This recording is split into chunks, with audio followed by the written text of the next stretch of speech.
Bonjour, bienvenue dans le podcast de l'entreprise de demain. Un podcast que j'ai créé il y a 4 ans pour comprendre comment conjuguer impact et performance. Bienvenue tout particulièrement dans le podcast Minute du lundi. Quelques minutes pour vous donner le plein d'énergie pour la semaine. Je vous partage depuis décembre dernier les découvertes, des réflexions, des tips et j'en ai une liste pleine. Avant d'entrer dans le vif du sujet du jour, je voudrais remercier Super, alors j'adore son pseudo, je ne sais pas qui c'est, pour son commentaire sur le podcast Minute du lundi. Le titre, Inspiration du lundi. Merci Delphine pour tes mots justes et inspirants et tes suggestions pour creuser un peu plus loin les sujets évoqués. C'est riche et inspirant pour débuter la semaine. Merci beaucoup. Et vous le savez, les notes et les commentaires, c'est essentiel à la poursuite du podcast. Ça renforce sa découvrabilité et ça permet surtout au plus grand nombre d'en bénéficier pour bâtir ensemble l'entreprise que nous voulons pour demain. La potentialité du collectif, c'est exactement ce dont je voulais vous parler aujourd'hui. Pour de nombreuses raisons.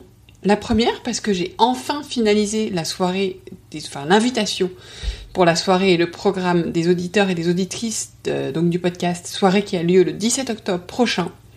Et je sais que de cette soirée vont naître de belles choses. J'ai donc mis l'invitation dans les commentaires. La deuxième raison pour laquelle je voulais vous parler de la potentialité du collectif, c'est parce que beaucoup de mes rencontres de ces dernières semaines m'ont rappelé l'importance de cultiver le sens du collectif. Et ceci, bien sûr, c'est vrai au sein de l'entreprise, dans vos réseaux de partenaires ou sur les réseaux sociaux, mais également dans votre vie personnelle. On est collectivement dans une période complexe, incertaine, anxiogène pour certains, ce qui se comprend. Et quelque part, on le sait depuis déjà quelque temps, dans ce monde de plus en plus complexe, que seule la puissance du collectif peut nous aider à résoudre les problèmes et les enjeux qui sont face à nous. Donc, une potentialité, pour autant, c'est pas toujours aussi simple à révéler. Pourquoi ? Parce que dans les collectifs, il y a ceux qu'on crée, il y a ceux où on nous invite, il y a ceux qu'on choisit de rejoindre, il y a ceux que l'on rejoint par accident ou par hasard, mais il y a aussi ceux qu'on nous impose. Et puis il y a ceux dont l'appartenance nous flatte, ceux qui nous effraient, ceux qui nous attirent moins, ceux que l'on subit, voire ceux qui nous rebutent. Donc, quelle est la clé pour révéler la potentialité de ces collectifs ?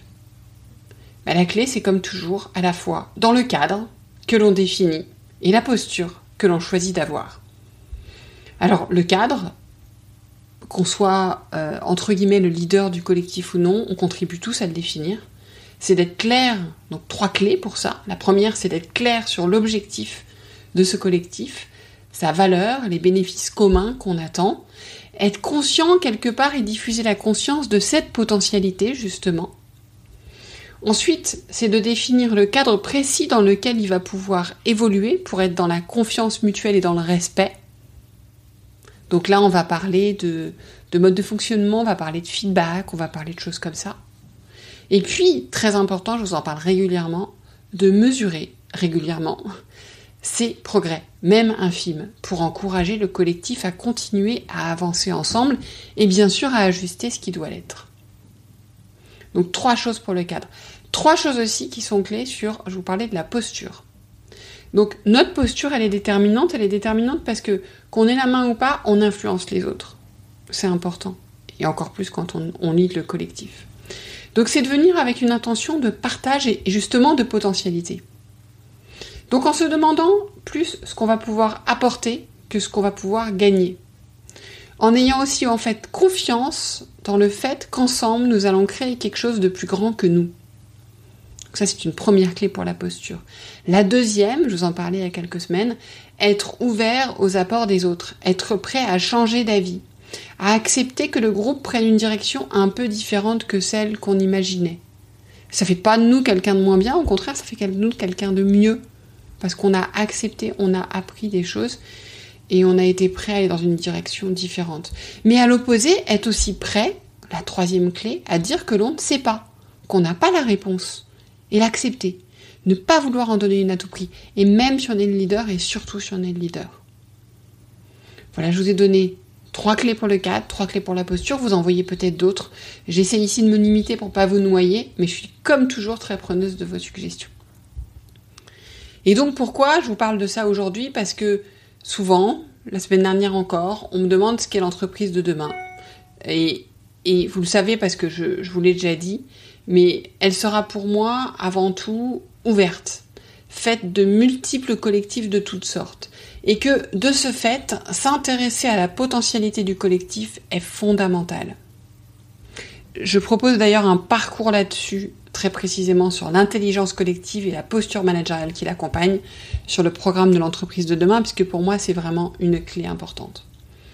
Et je vous en parle surtout parce que j'avais envie de vous inviter aujourd'hui à créer le ou les collectifs qui vous soutiennent, qui vous développent, qui vous énergisent, pour vous entraîner à faire émerger la potentialité du collectif et vous donner toute l'énergie pour pouvoir le faire au sein de vos équipes, de vos collectifs managériaux, qui peuvent être parfois plus subis ou plus challenging. Donc, qu'est-ce que vous pouvez créer comme collectif ? Alors, vous pouvez aller vous inspirer. J'avais proposé un épisode au printemps sur le podcast Savoir s'entourer. Je parlais un petit peu de nos cercles qui nous permettent justement de nous développer. Vous pouvez vous inspirer là-dedans. Ça peut être des cercles d'entraide, ça peut être des collectifs de co-développement ou de développement, ou des cercles de mentoring. Ça peut être des cercles multiples. C'est très important, je vous l'avais dit et je vous le redis, j'en ai pour ma part plusieurs. Certains qui sont très anciens, d'autres qui sont naissants, certains qui vivent mieux que d'autres. Mais c'est fondamental pour moi. Donc prenez votre téléphone, créez ces collectifs pour vous accompagner là où vous souhaitez aller. Donc à la fois pour vous entraîner et pour mieux vous entourer, pour vous inspirer, pour vous permettre d'avancer. Donc, je vous souhaite une très bonne semaine et je vous souhaite de créer les collectifs qui vont vous énergiser. Et moi, je vous donne rendez-vous à la semaine prochaine et au 17 octobre aussi. À bientôt!